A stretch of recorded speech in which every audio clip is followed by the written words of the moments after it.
कि टेंस किसको कहते हैं। टेंस कहते हैं जमाना को, वक्त को। मैं यहां पे लिखूंगा टेंस। वक्त जो है, जमाना जो है, ये आपके पास तीन तरह का होता है। एक हो गया प्रेजेंट, दूसरा पास्ट और फ्यूचर। यानी कि अगर जनरली हम देखें, जमाना तीन तरह का होता है। हम कहते हैं प्रेजेंट, जो इस वक्त चल रहा है, जिसको हम हाल में कहते हैं। दूसरा हो गया पास्ट, गुजरा हुआ वक्त, इसको हम माजी कहते हैं। तीसरा आपके पास फ्यूचर है, इसको आप मुस्तकबिल भी कहते हैं। तो ये बात आपको समझ आ गई कि वक्त या जमाना जो है तीन तरह का है, प्रेजेंट, पास्ट और फ्यूचर। लेकिन इसको फिर चार हिस्सों में आगे क्या किया गया है, तकसीम किया गया है। वो चार हिस्से कौन कौन से हैं, यहां पे लिखूंगा मैं। पहला हो गया प्रेजेंट इंडेफिनिट, सॉरी इंडेफिनिट।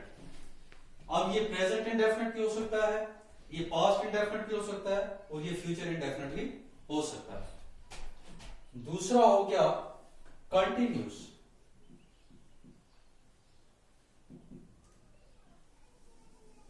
तीसरा है परफेक्ट और चौथा है perfect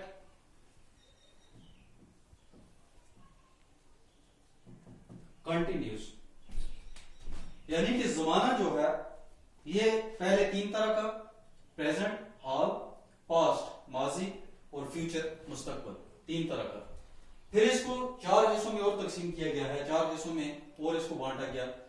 present indefinite, present continuous, present perfect, present perfect continuous. यहां पे आ जाएंगे, ये टेबल इसीलिए मैंने बनाया। Past indefinite, past continuous, past perfect, past perfect continuous. फिर इसी तरह फ्यूचर के साथ भी future indefinite, future continuous, future perfect और फ्यूचर परफेक्ट कंटिन्यूस। अब सबसे पहले हमें ये देखना है कि इनडेफिनिट क्या होता है। इनडेफिनिट वो चीज होगी जिसके बारे में हमें पूरा पता ना हो। हम यहां पे लिखेंगे कि यहां पे वक्त का तय होना नहीं पता होता हमें, हम लिखेंगे तय ना होना। ठीक है, मिसाल के तौर पे मैं यहां पे लिखूंगा आई राइट, मैं लिखता हूं। ये पता नहीं कब लिखता हूं, कैसे लिखता हूं। ठीक है। दूसरा हो गया कंटिन्यूस, इसमें कोई भी काम जो है ये चल रहा है। तो मैं लिखूंगा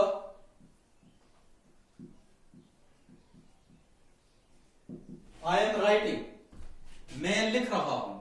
ठीक है, इस वक्त भी लिख रहा हूं। ये हो गया हमारा काम यहां पे चल रहा है। तीसरा हो गया परफेक्ट, जब आपका काम पूरा हो जाए। यहां पे मैं लिखूंगा आई हैव रिटन। यहां पे वर्ब की तीसरी फॉर्म का आप क्या करेंगे, इस्तेमाल करेंगे। तो अब यहां पे आपको ये सोचना है कि भाई यहां पे परफेक्ट भी है और कंटिन्यूस भी है। परफेक्ट यानी कि आपका काम पूरा हो जाए, कंटिन्यूस आपका काम अभी भी चल रहा है। तो यहां पे हम लिखेंगे आई हैव बीन राइटिंग। अब यहां पे हैव जो है ये आपके परफेक्ट होने को जाहिर करता है, और राइटिंग आईएनजी वर्ब की मसलन फॉर्म के साथ, आईएनजी जो है फर्स्ट फॉर्म के साथ, तो ये आपको दिखाता है कि भाई आपका जो सेंटेंस जो है या टेंस जो है ये कंटिन्यूस भी है। अब ये हो गया आपका परफेक्ट कंटिन्यूस। अब आ जाएंगे हम पास्ट पे।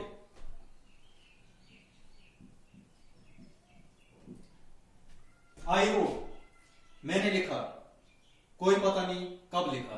ठीक है, कंटिन्यूस देखना है। लेकिन यहां पे ये भी आपको ध्यान में रखना है कि भाई ये पास्ट है, कि आप प्रेजेंट और पास्ट में आपको कैसे फर्क पता चलेगा।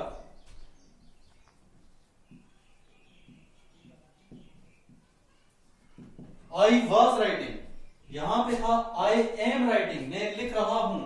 यहां पे क्या करना है आपको, पास्ट गुजरा हुआ जमाना है, आई वॉज राइटिंग, मैं लिख रहा था। समझ आ गया आपको ये बात। तीसरा है आई हैड रिटन, चूंकि ये परफेक्ट टेंस है, यहां पे भी रिटन था, यहां पे भी रिटन है। अब यहां पे हैव का आपने इस्तेमाल किया, ये प्रेजेंट की बात थी। अब इसी को आपने पास्ट में ले जाना है, तो हैव का पास्ट जो है वो क्या आ जाएगा, हैड आ जाएगा। आप लिखेंगे आई हैड रिटन, तो आपका जो टेंस हो गया वो पास्ट परफेक्ट टेंस हो गया। यहां पे आपने लिखा आई वाज राइटिंग, आपका टेंस हो गया past continuous. I wrote past indefinite. तो आगे आ गया इसी तरह बिल्कुल, हैव की जगह हैड लगाना है आपको। आई हैड बीन राइटिंग, ये आपका बन गया पास्ट परफेक्ट कंटिन्यूस। तो आगे हम फ्यूचर पे, अब ये राइट यहां पे था, यहां पे रोट हो गया। अब आपके पास फ्यूचर टेंस है, आप क्या करेंगे, आई विल राइट, वर्ब की फर्स्ट फॉर्म, और यहां पे विल का या शैल का आप क्या करेंगे, इस्तेमाल करेंगे। तो ये आपका बन जाएगा फ्यूचर इंडेफिनिट।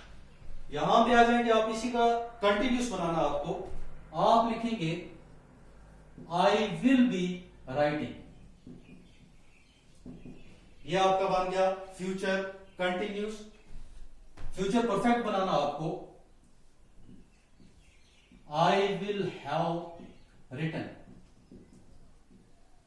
और अब फ्यूचर परफेक्ट कंटिन्यूस बनाना है, I will have been writing. कितने हो गए? 7 7 मिनट हो गए, तो बंद की हुआ है।